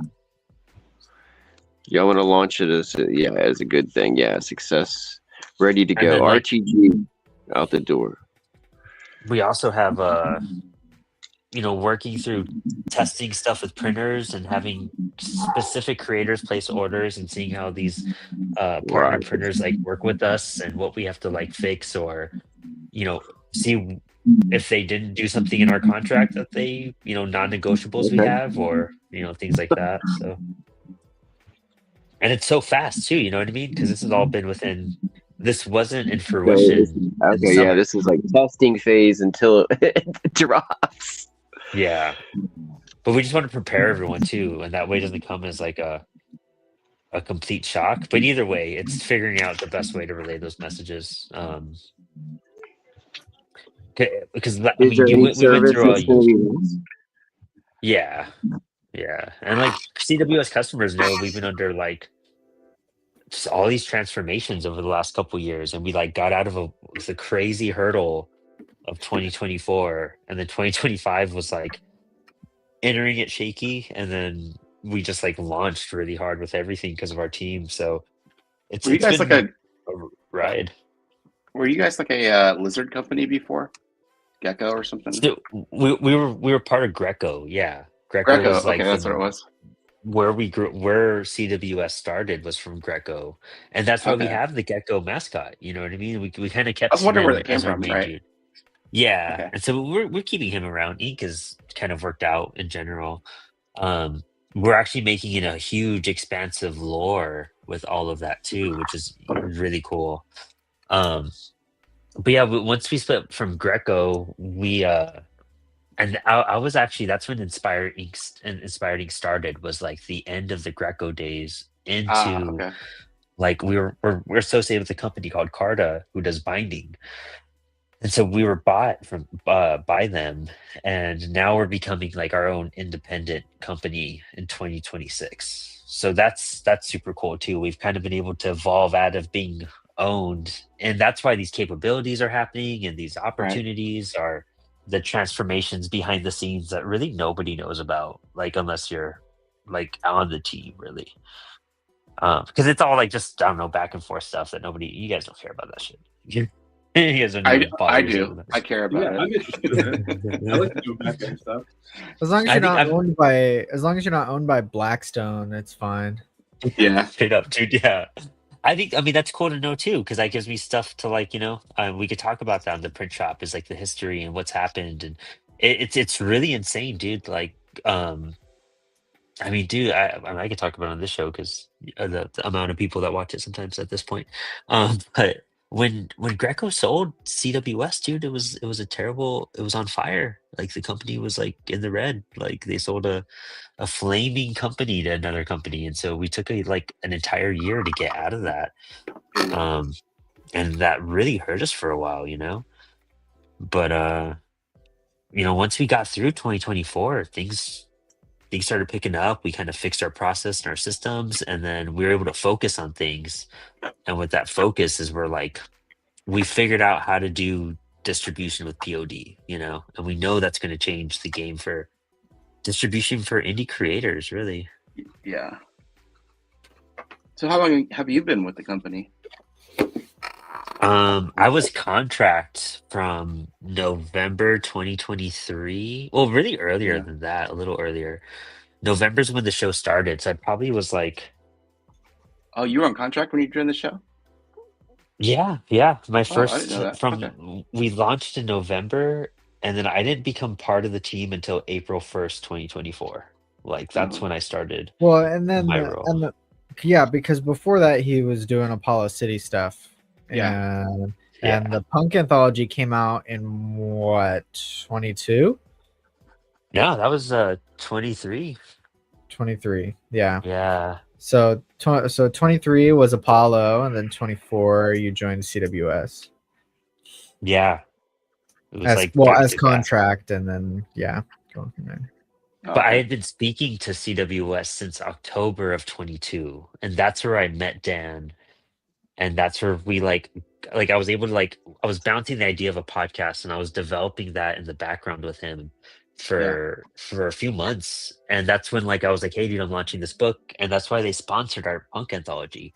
Because I was like, dude, I'm going to San Diego. If you do this, if we work something out, I'll promote CWS. And so they sponsored the book for me, and they gave me this foil cover. And, really?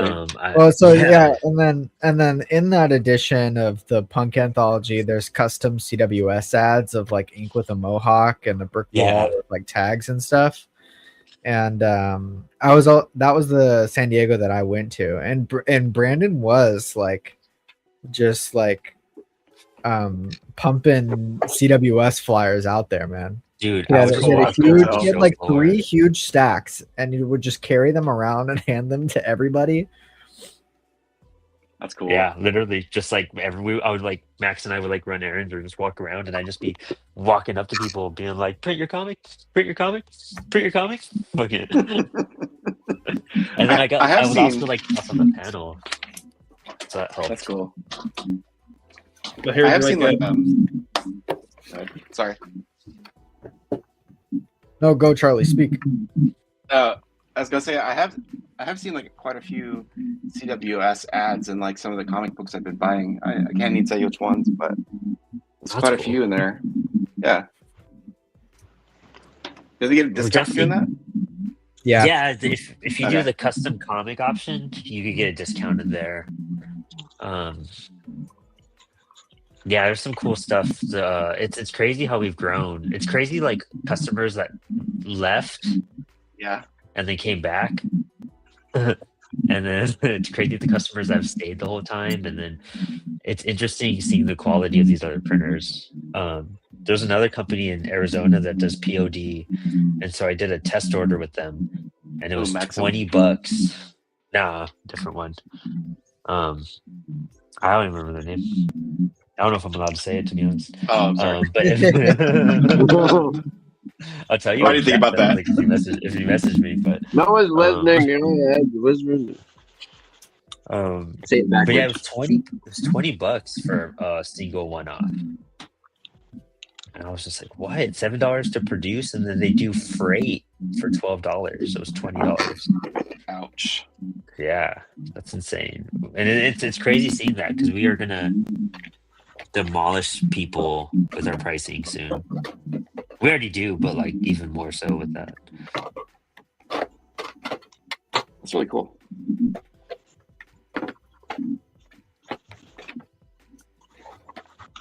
Yeah, we it's insane, dude. It's a wild ride, and it's crazy because this is the most I've ever had to adapt in an environment for a job. There's ups and downs, and there's weeks where you're just are just insane, or when you're wearing 20 hats too was wild. Now we have a marketing director, dude. Half my workload got cleared, and I was lost for a week. They're gonna bring in the robot soon. I mean, Like, we named this robot Brandon. I was it's like, fuck. That'd be like my dad. That's what he did to me as a kid. got to replace you with a robot? Is that what? Yeah, he would like build some kind of lever because he'd always ask me to hold something while he was working on something else, and he's like, "You've been replaced," and he just had my name written on some kind of stick or lever, and he switch it on, and it would hold something while he's drilling or something. I'm like, "Oh God." I said he was an engineer. Yeah, he didn't like me doing all the art. Yeah, but he liked it near the end of life. He enjoyed it a little more, I guess. My dad was always really cool with everything I did. I was really lucky to have a supportive Good. parent. That's good. Not all of us had. Always encouraged the music. He was really happy with that. Loves what I'm doing with comics. And I'm like, that's cool. A lot of what I do is for my dad too. Like he's what got me into music. He's what got me into comics. So it's like he knows that too. So I'm like, oh, that's cool. That's all that matters. Same, even if he doesn't approve. Yeah, that's sound. Sometimes especially.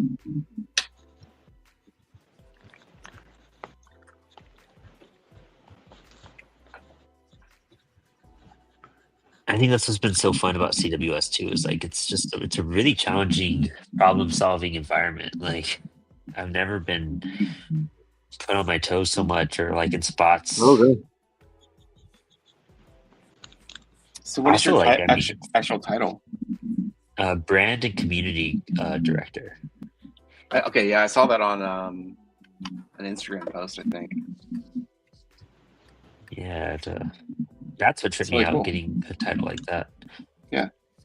I just know a lot of people. I'm just like, okay, I guess I'm just like good at talking to people. That's really all got me here. And talk Dan into giving me this job. Oh, what the fuck? What is this? I just noticed a giant like smudge of something on this page. They saw enough of Bill O'Reilly in you. They knew you could read the weather. Dude, right? Yeah, dude. This guy could do it. I mean, when I came on and like CWS was like going through stuff and I was doing like PR stuff, that was wild. Being like, hey guys, this is the status of what's going on.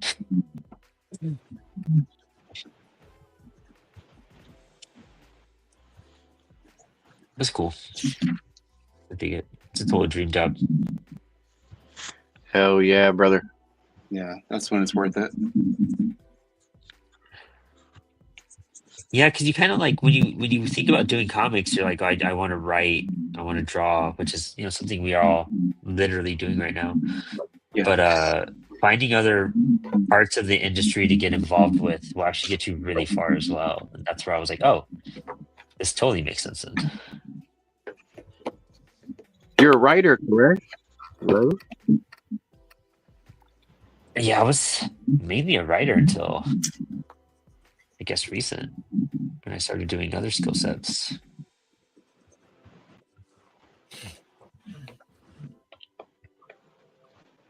It's interesting how like hard it is for me to still like to even say I'm an artist.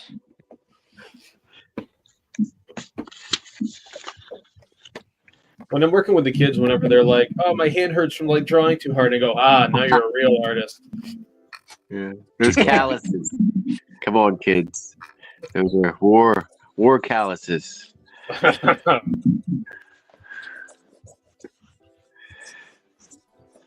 feel like in those moments, that Jack Nicholson meme from Anger Management where he's just smiling and nodding. Yeah. Oh yeah. That's my spirit animal. Oh, in those yeah.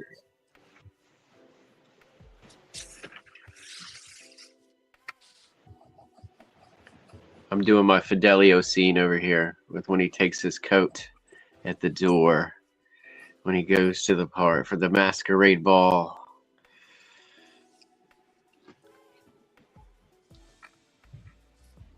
Which I've not seen Anger Management in so long. think I saw that in theaters.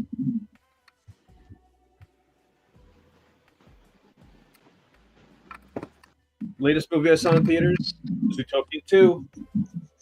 How was that? How was it? It was good. It was really good. I was tearing up when the rabbit and the fox were telling their feelings to each other. I was like, potions. That kind of movie, huh? Oh, wow. It is a view, you know what I mean? Like, I mean, it was really good, I thought. I'm just excited my daughter can see movies so I can go to the movie theater again. I used to work at the old video stores, and I had a guy that worked with me, and we'd talk about movies all day at the video store, and I'd like pick out a movie or say, "Is that any good?" He's like, "It's a drama." I'm like, "What do you mean?" He's like, "Drama for your mama." And I was like, "Oh, so it's like it's not okay." I was like, we have to watch action and whatever else. I love sci-fi myself, but yeah, Me too. he thought I was wasting my time if I was watching drama. I'm like, oh, John Woo it is. Did you guys see the preview today for Lobo stepping out? No, I forgot they came out. I like saw it like in the background, so I didn't see Lobo. I realized Lobo was in it later, and I was like, damn, I must have like looked down when that part was happening. I'm gonna rewatch it though because I want to see Lobo. But yeah, that's cool. Lobo a go-go. I love Supergirl's look though. I love that trench coat thing. It's fucking sick. I'm also a Tom King fanboy, so. So does she do the cape and the trench coat?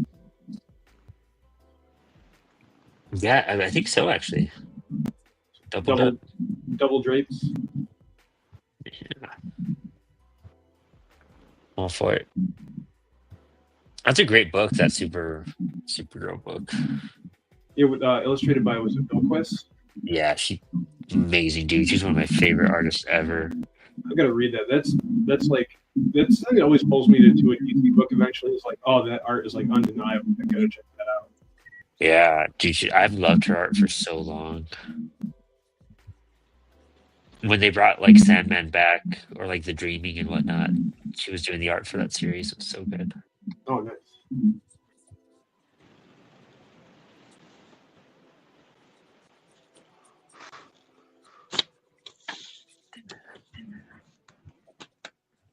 Fidelio.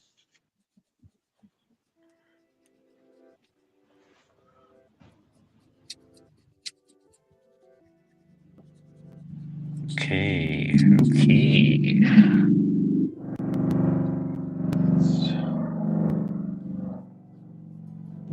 That was a massive truck. that is no truck. What was that? That's the Navy going. That's it's probably Ospreys, the twin rotor, not helicopter, but the twin rotor plane thing. Ospreys. They go over my house several times a day, and then they have the Hawkeyes, AWACS things. They go over. Yeah. I'm right on like a few blocks from a beach near a Navy base. Okay, that makes sense.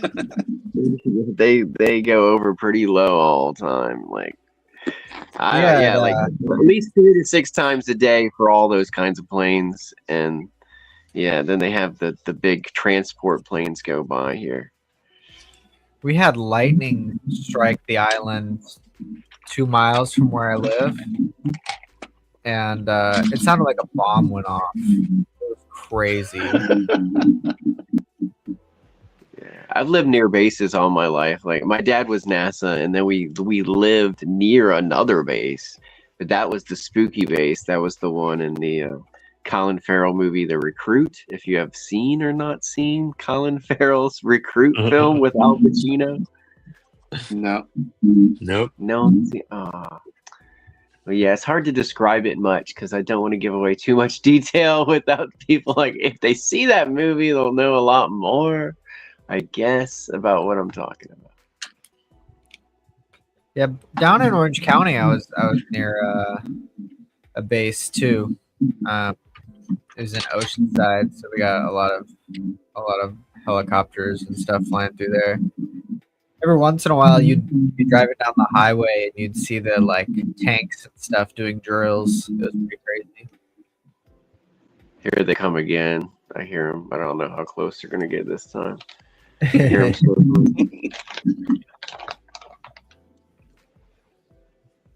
Yeah, being from El Paso, we had Fort Bliss, and there was always something going on, dude. Like,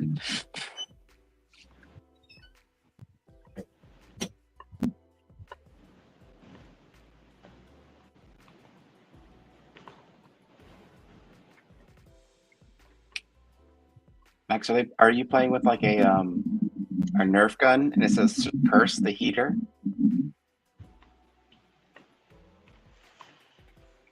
Oh, he's not there. I think he walked away for a minute. Damn. I got to do some more like interior drawings, and just like draw my living room and stuff like that, or go somewhere and draw what I see. Yeah, I do too. Yeah, it's tough.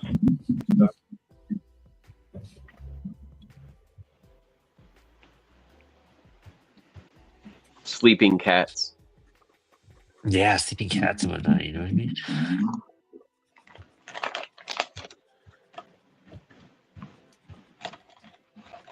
Is anybody doing anything fun for the holidays? Is there a holiday? That's what I was Well, just it's not the holidays yet, but you know, you got Christmas, you got Hanukkah, you got New Year's coming up.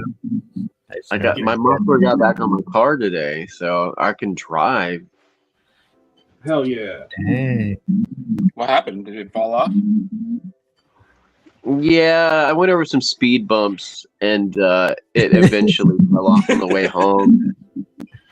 And I thought it was like 2 weeks ago, and I was like, I haven't been able to go too many places because I'm afraid it'll fall all the way off. So I've been driving really slow or not at all. And I went to a shop today and got it attached again. I think they had to actually build a new little piece on there, so they did some work. Yes, welded on. Yeah, I climbed under there myself and knew it would take at least a new brace and some muffler tape, and that would be the cheap fix. So I didn't know what they were going to do. Yeah. The last car I had, I just soldered it off. I just said screw it and just made it a straight pipe. Hell yeah, brother. Yeah, I could tell I was losing compression though. When it hit the gas hard, it didn't have as much pickup as when it had a muffler. Yeah.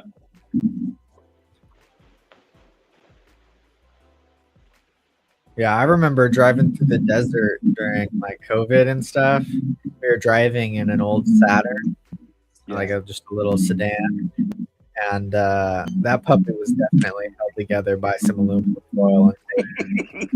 Yeah, we had to hold to get, because it was the summer, and you know, we're driving through like California, Arizona desert. So to keep the AC running, we had to hold the wire in place with like our hands or our feet. Yeah. What? Yeah.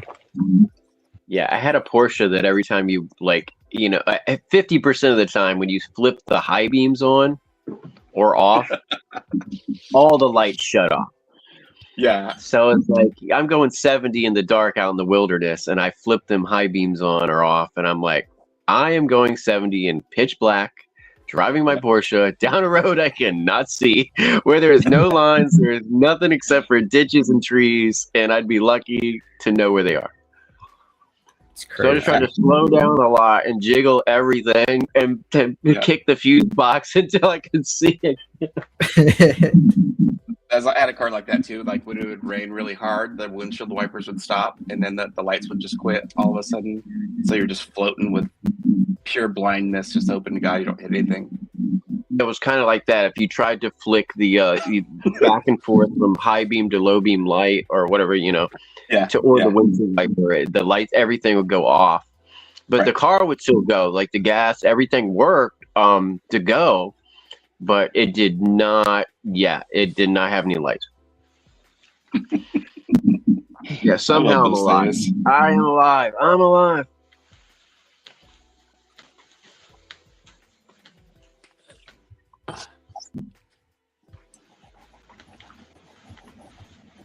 Oh man. I'm gonna add this paper texture.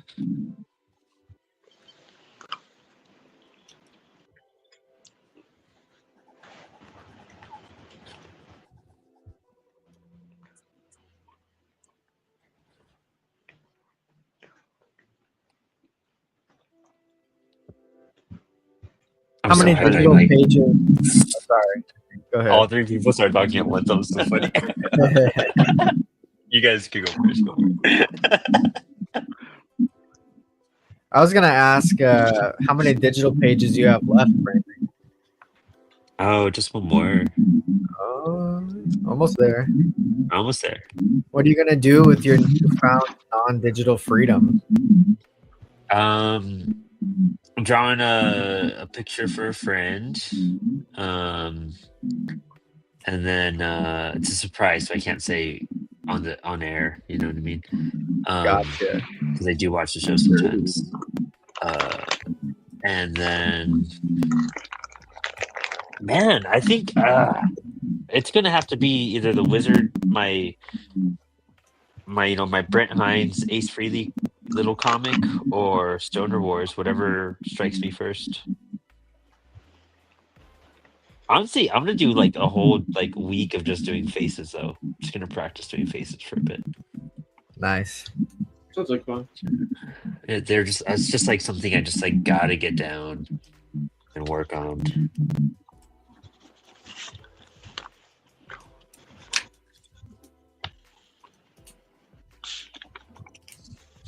But other than that, it's kind of it for now.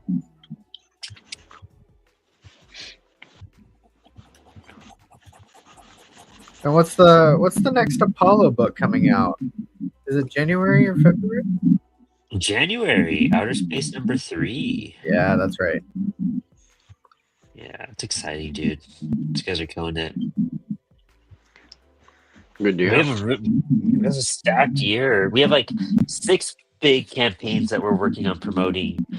Outer Space #3 in January. It's probably Nothing #1 in March. I think Fake Your Death is going to actually be in May. And then this comic Kills Fascist Dos in July. Teenage Babylon 1 in September. No, wait, Avalon 1 in September, and then Teenage Babylon in November. And like I was thinking about it, I'm gonna run it by Christian and talk to him, but we're always trying to figure out best ways to get our books out there in like a timely fashion, and I think I want to see if I could put out Teenage Babylon like 1, and then have issue 2 and 3 get drawn, and then just put out a trade. Oh, that'd be cool. Yeah, just to get work out there faster. You know what I mean? That's my whole. I had a friend tell me that they're working on their book and everything, and they're like, if I keep at the pace I'm going at, I'll be done when I'm 40. And I was like, that's a good point. Like, if you do an issue a year, yeah, it's kind of rough.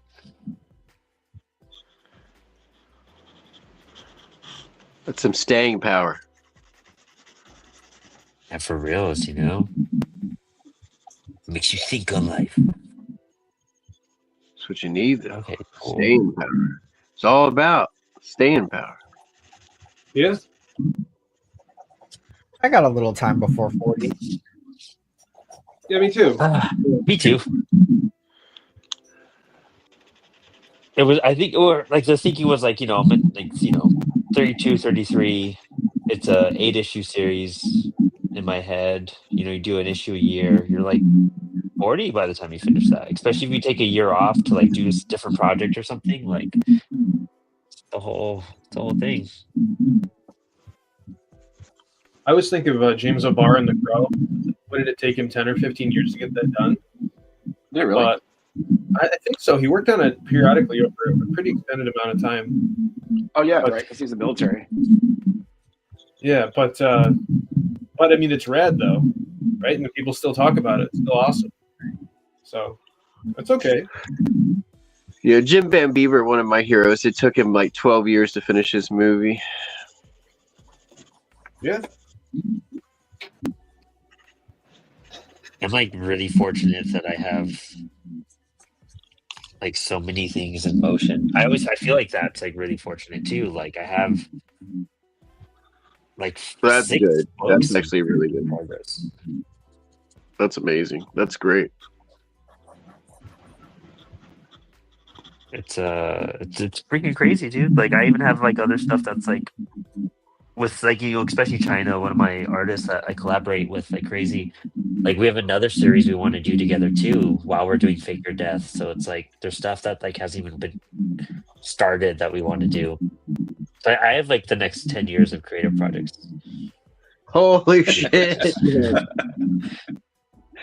At least 5 minimum, you know what I mean? Like for the timing of some of the set takes, Come on, you know? man. Come on, man. That Because is like Fake Your Death is like a 3-part series, and every part takes about a year and a half to like write and draw. 2 years maybe. Yeah, year and a half, 2 years. Teenage Babylon's a 6-issue thing. We Wizard and Bonk Boy right now is only like it's like a 3-issue, like 3 total issues. It's a lot of short stories and chapters. And then the broadcast dialogues is like turning into more of a novel. And then what the fuck else do I do? I guess just all the random stuff in between that pops up. holy. That's a lot on the plate, though. Yeah. Yeah, it's kind of crazy. Well, it's good to have a plan though. I have a general idea. I wouldn't call it a plan. I have a good general idea. I mean, that's good too, because then like whenever you're like, okay, what's next? Oh yeah, this. Okay.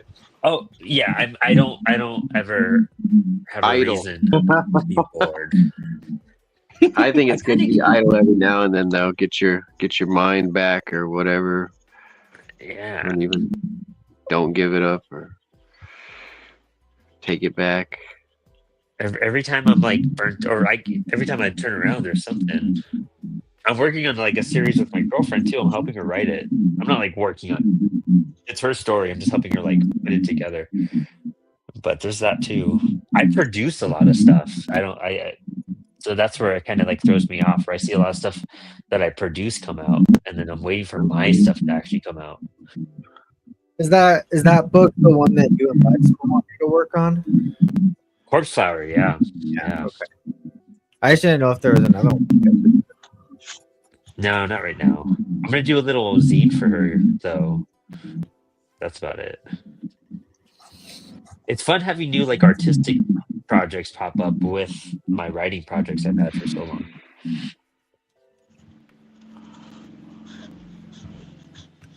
I think art really saved me this year, though. I'm not gonna lie. That Oh yeah, brother. is the best thing. To Sebastian.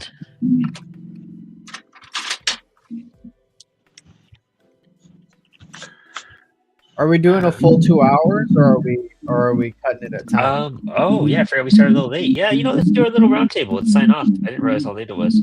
Let's go with Roman. Tell us what you worked on, where to find your stuff, anything going on. You can find me under the one and only Zelgatas, Zelgatas. I draw a lot, and I'm working right now on this thing where I'm doing a lot of sketching, and I'm probably going to string them together with animation of some goth stuff and throw them together in a cool couple music video things. It's going to take a while and a lot of work, probably like at least 40 drawings or something to even give it a go. So I'm probably only a third through of what I need to make to do it right now. So I'm doing Lost Boys and a little bit of from Eyes Wide Shut. This is Fidelio. And yeah, again, Zelgatas. Yes, Zelgatas. I worked on tonight. Love it. Saboteur, why don't you tell us what you worked on and what you got going on? I am doing the newspaper that's a part of the comic book inside the comic book I'm working on, Tommy's.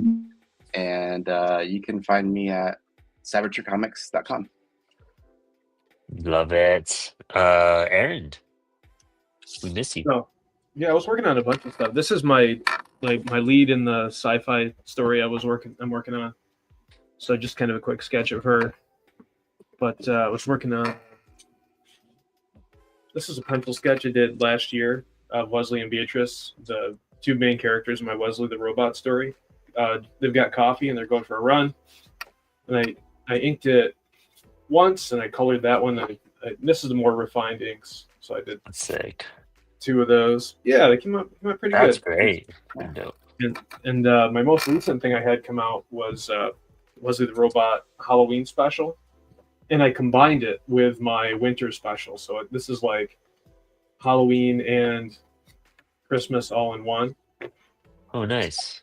Yeah, I'm excited. I'm really proud of this, how this came out. I'm starting to do this. I found a gray tone that I really liked. And I'm starting to put all Yeah. I like that, man. That's dope. Yeah, that's good. Thanks. And then I've got Crazy what grades do for your stuff. That's what I was kind of. I wish I would have played with that more with this one, to be honest. And I've got I'm at Pens and Pedals, but there's my QR code to my Etsy store, and I'm on Instagram as Pens and Pedals and all that good stuff. You got your links in the episode as well. Oh, thank you Love so much. it, guys. And yeah, we'll get Carolyn on the show again. It was just her internet connection, so I talked to her in the chat for a minute. So good stuff. She was doing cool stuff. She did really cool stuff. So definitely everyone check out her stuff and follow her. Max, why don't you give us your shout outs? I did this isometric-ish one-page comic. I was doing this last week, but my inkwell got all messed up, so I need to go get a new one. And my newest thing is the Spilled Ink October 2025 zine. It's a little zine, but it's screen printed on heavyweight drawing paper. It's all folded and cut, and then it's also sew bound by me, and Milo helped with the printing of it. You can get these at murderofmagpies.org, and you can also check out some of my other comics there. Again, murderofmagpies.org for the shop, or you can go follow me on Instagram at artofmf. But yeah, that's what I did. Love it, dude. And don't forget to check out. Well, I guess I'll tell you guys what I was doing real fast first. Let me do this real quick. So these are the pages I did. So this is my first ink page I knocked out. Super hyped about that. Really excited. That's the one where I literally spilled ink like on a bottom panel, and at the very top was all white before. And then I finished this guy last week while we were supposed to be hanging. So I was really hyped about that. Got that zip tone going because I was watching Saboteur. And then knocked this out today, which was great. Super hyped. I really like the glass that came out here. It was a lot of fun. Super cool. Do some paper texture on there too. So super fun. And now I'm going to start my last page. Hyped. So next week we'll be back with Spilled Ink. Super hyped. Monday night we have Inspired Ink. And then Tuesday we have the print shop. So we got 3 shows going on at CWS now. Super excited for all that. Cats, Comics, and Coffee will come make a comeback soon at the start of the new year. And if you're looking for print on demand, then definitely make a Comix.1 account. There's a portal so you can sign up for CWS access to get your books listed on there as well. And we're going to be flowing through with them. There's going to be announcement of Global Comics coming out soon. And don't forget to check out everything Apollo City Comics at apollocitycomics.com. We actually just put up a bunch of new books and some books for pre-order. We caught up on all of our releases.